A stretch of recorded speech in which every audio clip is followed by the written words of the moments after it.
Part 1. Troubles. The green light on the tablet blinked once. Then everything Emily had ever been, her name, her medical records, her bank accounts, the photographic proof of her own existence, began to vanish into the machine's cold, digital hunger. 18 hours earlier. The glass of water in Emily's trembling hand had gone lukewarm. She stared through the kitchen window at the silver Lexus gliding into the driveway, like a predator circling prey. The engine purred, then cut to silence.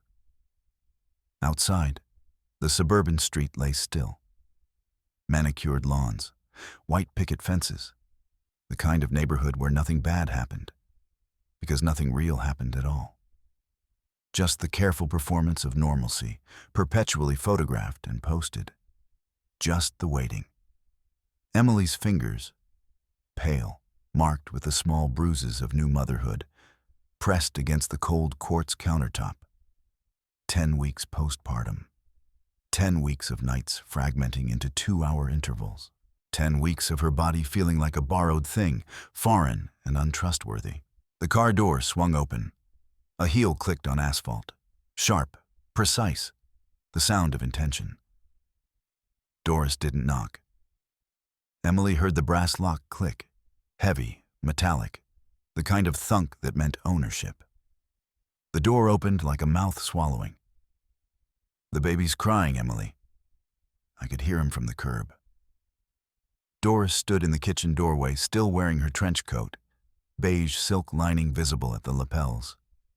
Her hair, perfectly coiffed, not a strand out of place, caught the morning light. She had Doris's bone structure, the kind that looked beautiful and cruel in equal measure. Her handbag swung rhythmically against her hip as she surveyed the kitchen with the clinical eye of someone inspecting a property that didn't yet meet her standards. Emily's hand moved toward the baby monitor on the counter. The screen glowed green. On it, in grainy infrared, Toby lay in his crib with his chest rising and falling in the steady rhythm of deep sleep. No sound came from the speaker. No cry. Nothing but the ambient hum of a sleeping house. He's asleep, Doris. He hasn't made a sound. The words came out stammered, defensive. Emily hated the sound of her own voice, this new version of herself that questioned everything, that apologized for facts, that bent reality to accommodate other people's perceptions. Doris swept past her without pause, and Emily felt the silk of the older woman's scarf brush her arm, cold, slick, like a snake moving through water. The leather handbag swung past her hip. Doris's footsteps echoed up the staircase with the rhythm of someone who had already decided how this day would go. Emily stood alone in the kitchen. The refrigerator hummed. The baby monitor showed Toby's chest still rising and falling, still breathing, still hers. Still. By 3 in the afternoon, Emily stood in the nursery doorway, watching her mother-in-law hold a bottle filled with something that looked wrong. The liquid had a thickness to it, an unnatural amber brown that didn't match breast milk or any formula Emily recognized. The bottle's nipple was positioned in Toby's mouth, and his tiny throat was working to draw the substance down. Emily's fingers curled into the white doorframe. The paint was cool, smooth, real in a way nothing else felt anymore. "What is in that bottle? I told you I'm breastfeeding." The words came out sharper than she intended. Anxiety folded through them like fault lines in stone. Doris didn't turn. She continued humming, a low, rhythmic sound, and tilted the bottle slightly, encouraging deeper draws. The infant's eyes had rolled back slightly, focused on nothing.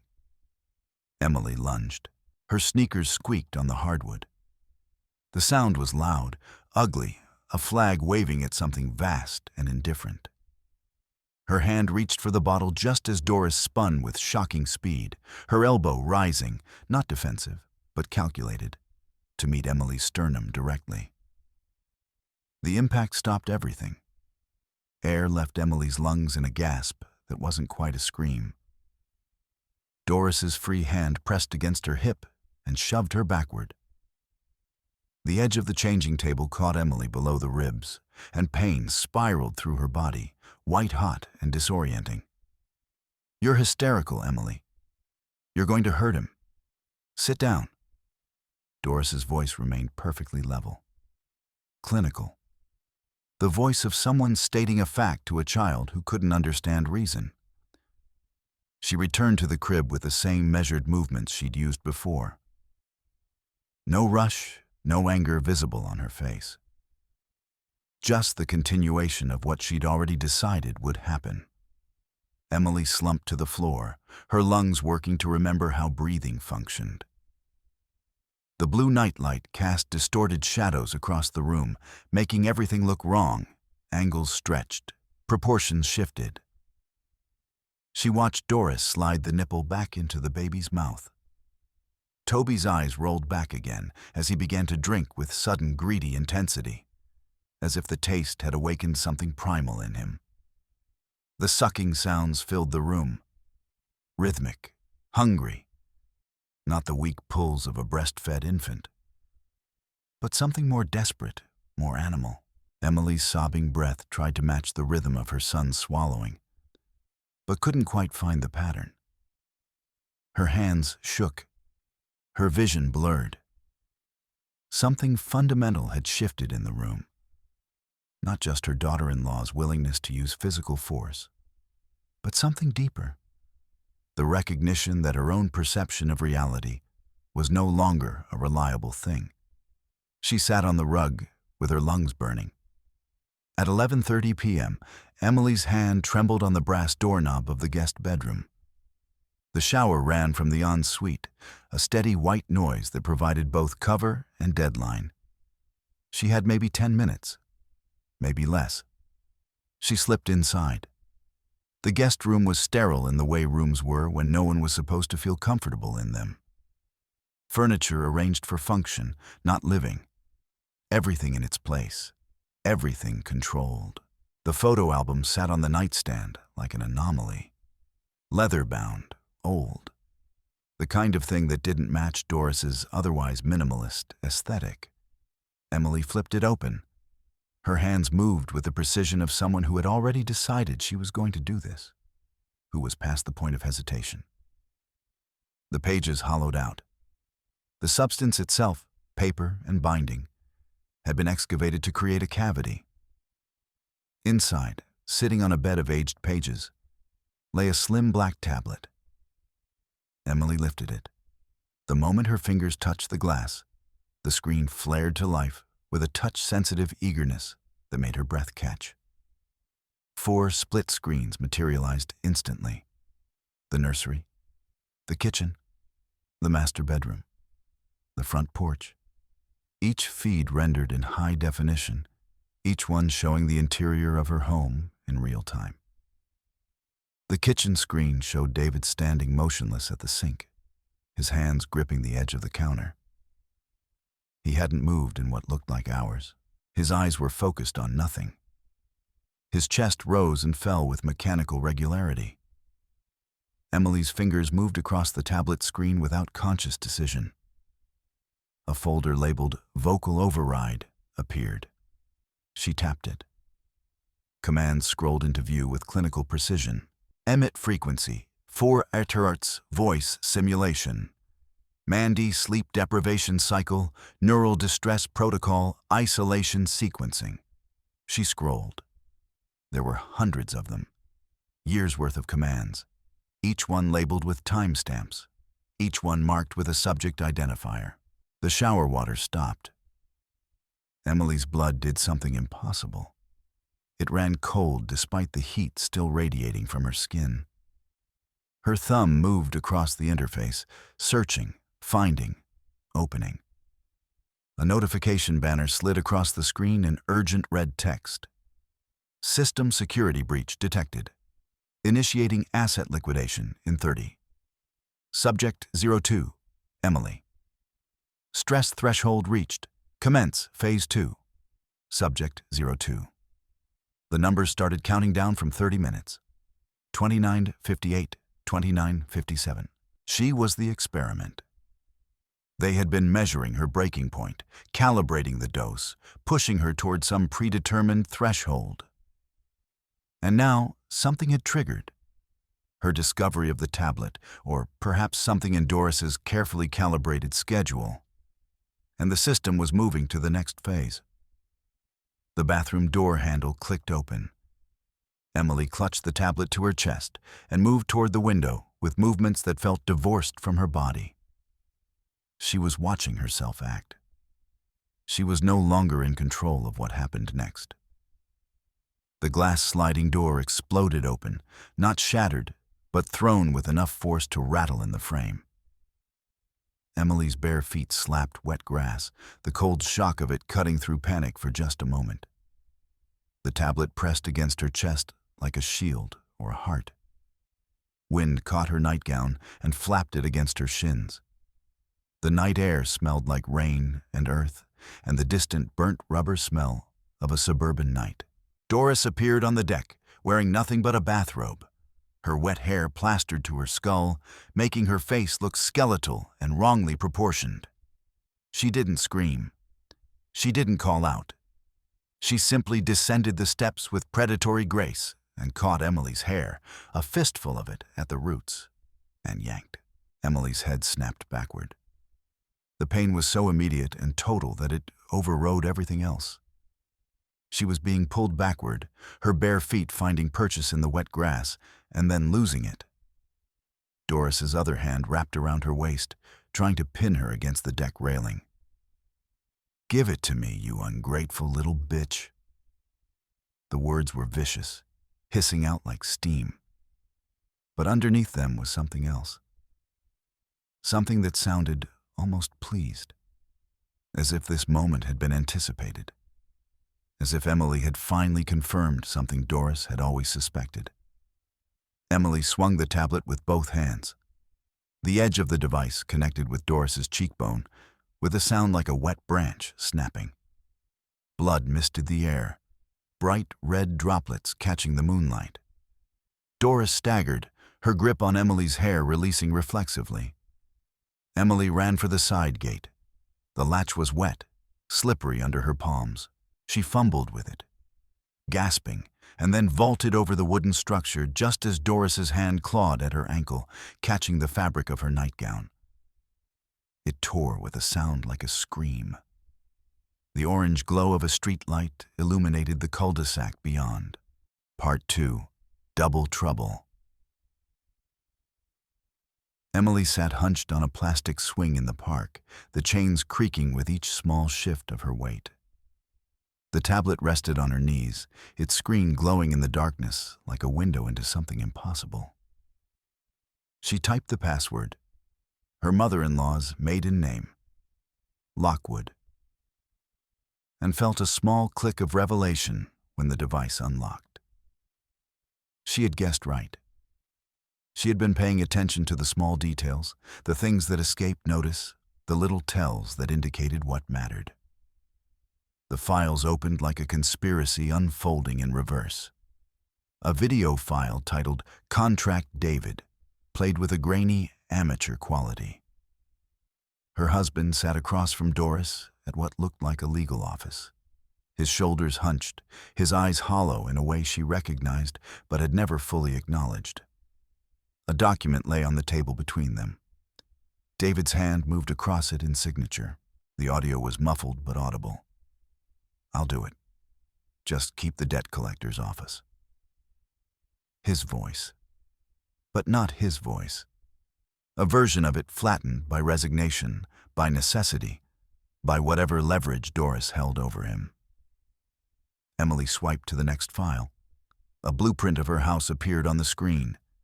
Each room was marked with red dots, dozens of them, carefully positioned. The label beside each dot read, Sub-sonic emitters. Frequency 4H proximity sensor. Voice activation.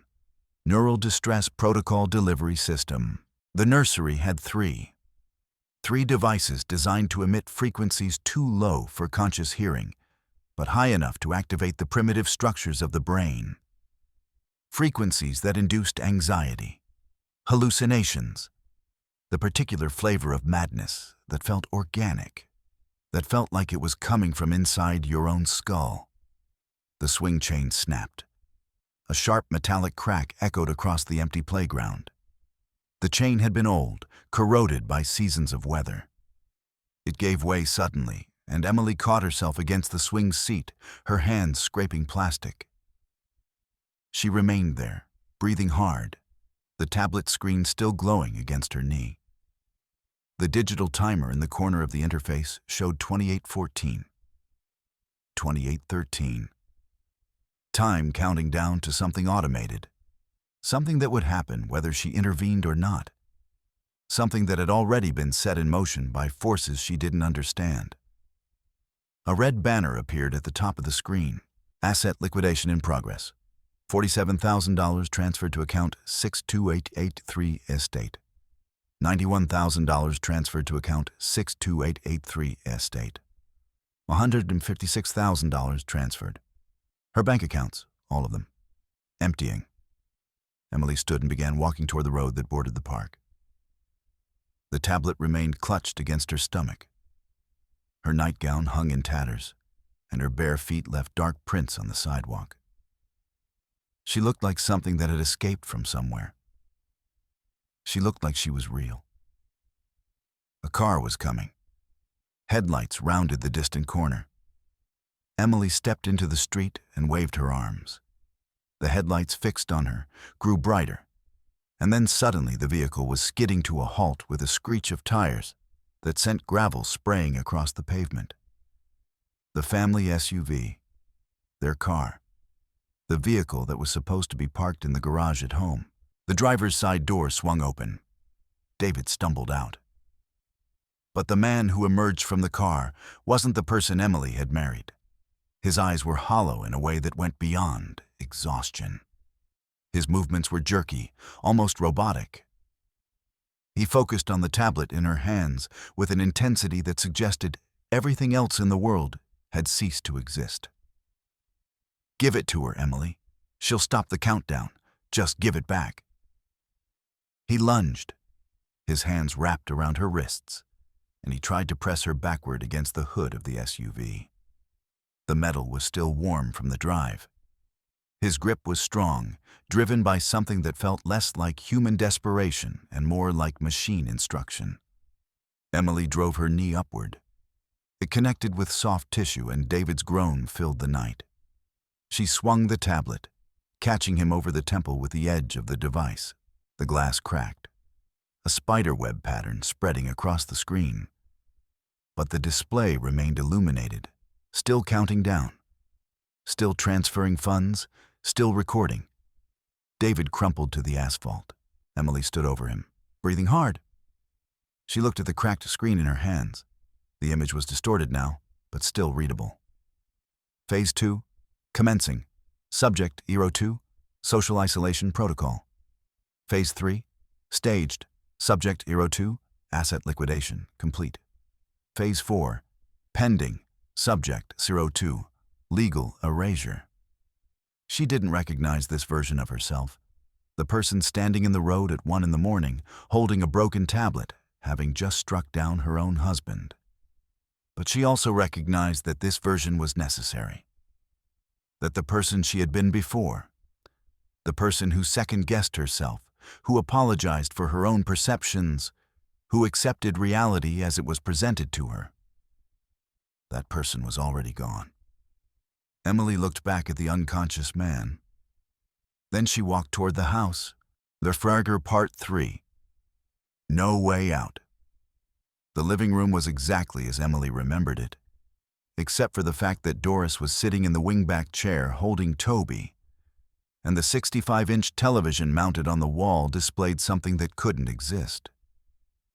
A birth certificate rendered in massive digital format. Her own name. But underneath, in the field marked Mother, was a name she didn't recognize. Lockwood Estate. Underneath that, in smaller text, Surrogate Temporary Carrier, Emily Miller. Doris looked up from the infant and smiled. Not warmly, not coldly.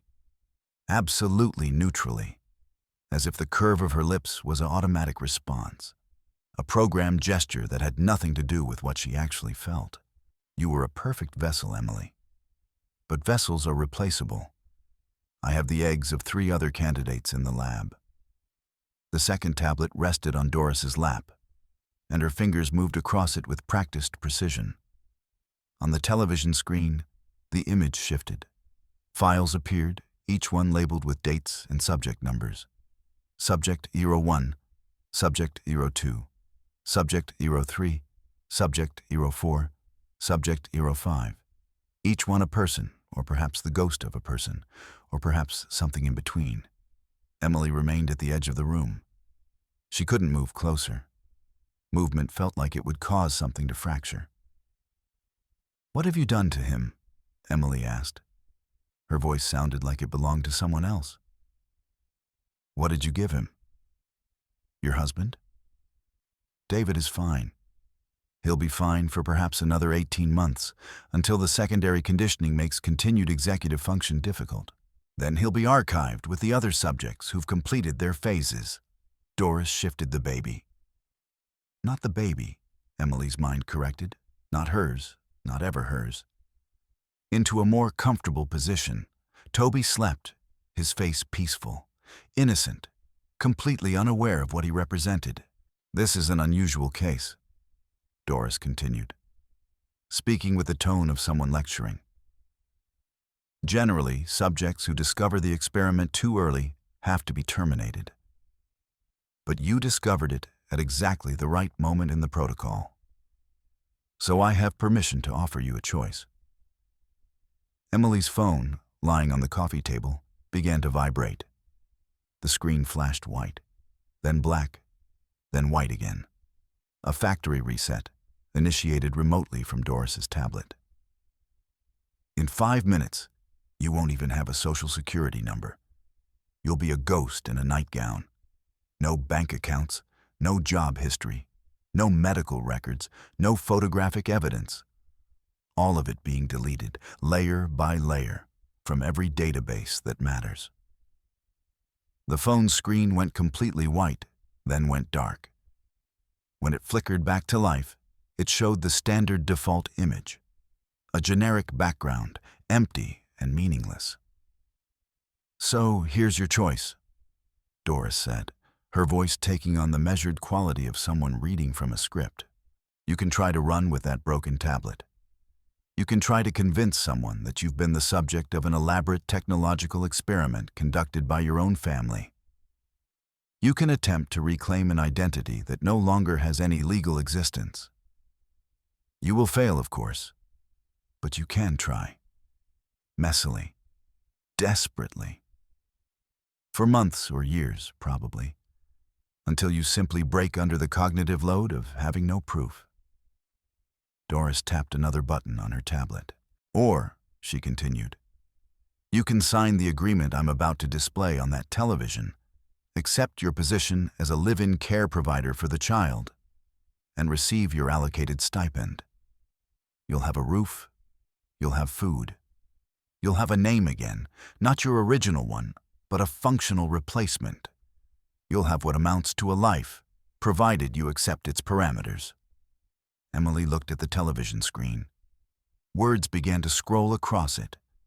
Legal language, subsections, penalties for disclosure, protections for the Lockwood estate and its research division.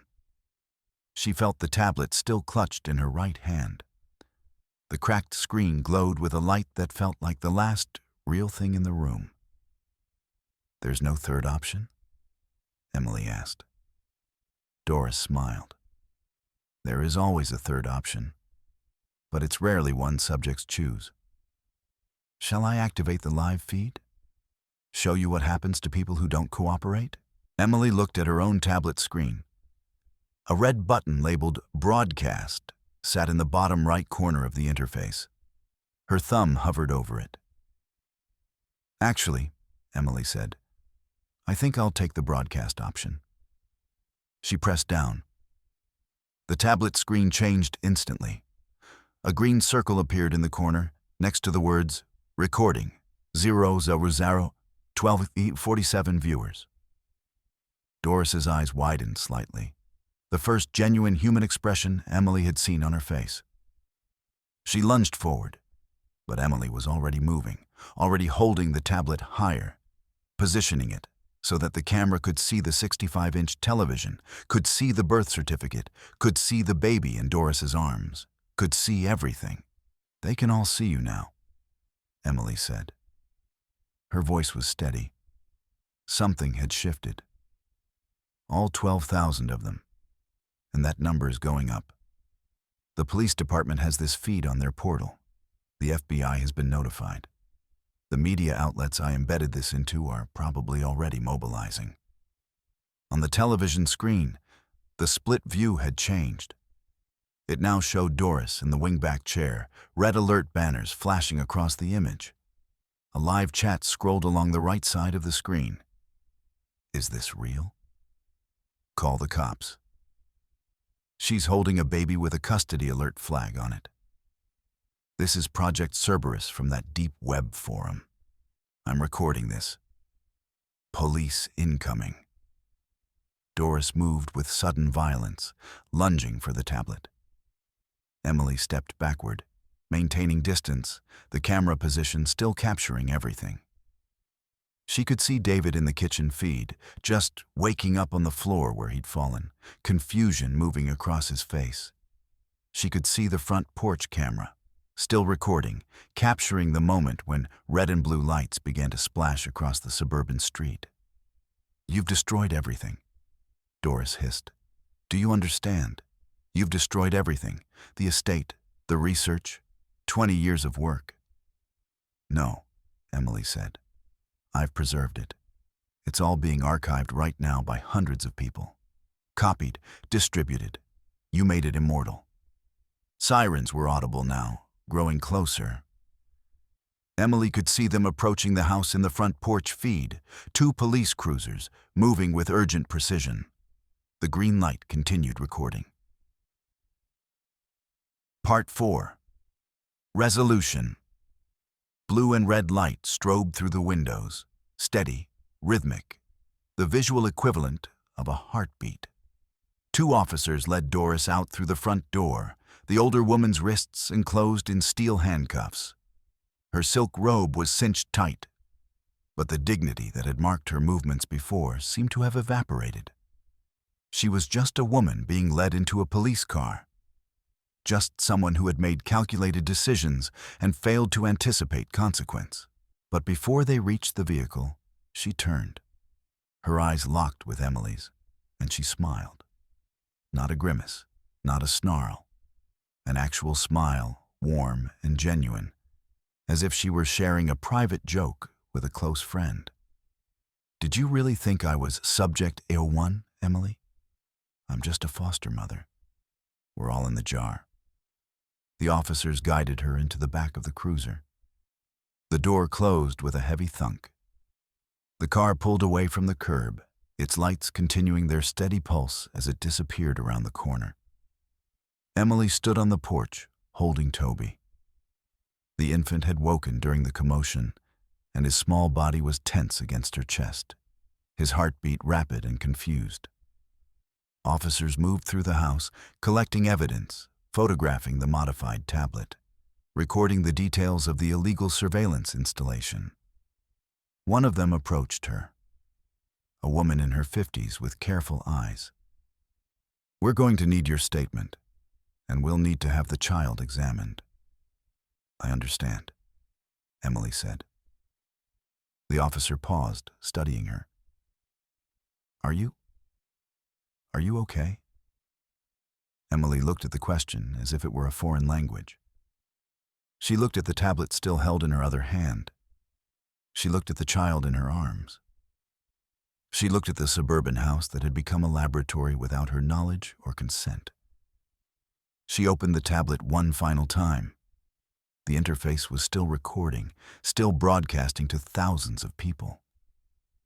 But as she watched, a message began to scroll across the screen in white text. "New administrator recognized." Welcome to the project, Emily. Then, underneath. Phase 5, commencing, subject 01. Restructure and ascension. The camera on the front of the tablet, a small green LED that had been recording her for weeks or months without her knowledge, blinked once, then again. Then it remained steady. A constant, vigilant eye. Emily looked at it.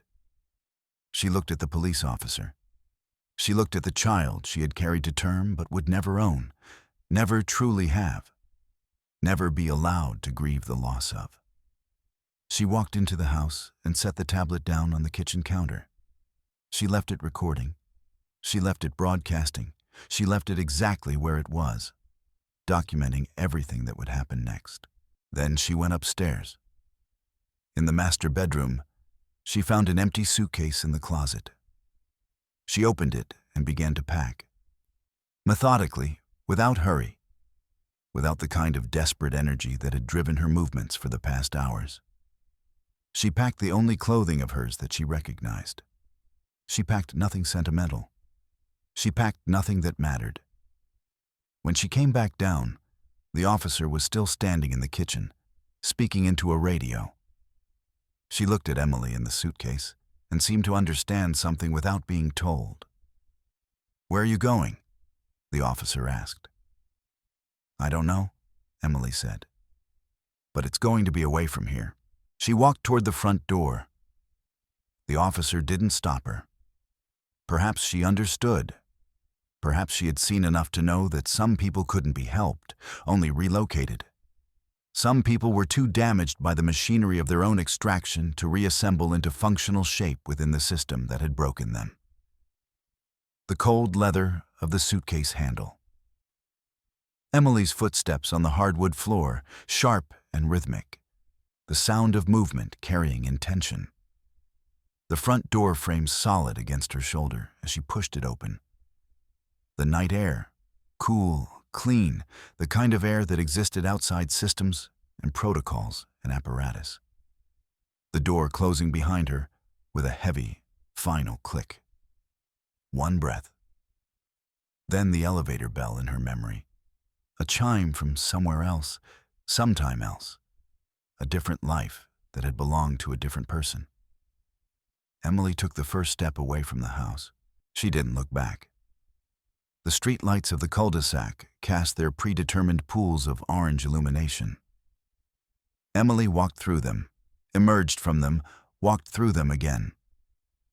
The suburban street unfolded in front of her, with all the potential of a road no one had yet made her travel. She walked until she found a bus stop. She waited until a bus arrived. She handed the driver cash she'd found in the kitchen drawer. Money that had belonged to the life she was leaving behind. The bus doors closed and hissed shut. The vehicle began to move. Through the window, the house receded into the night. The police lights had turned off. The investigation would continue. The evidence would be collected. The story would become public, would be discussed, would settle into culture with the particular weight of something true and terrible, and proof that the machinery of control extended further than most people wanted to acknowledge. But Emily was no longer part of that narrative. She was no longer subject 02. She was not yet subject 01.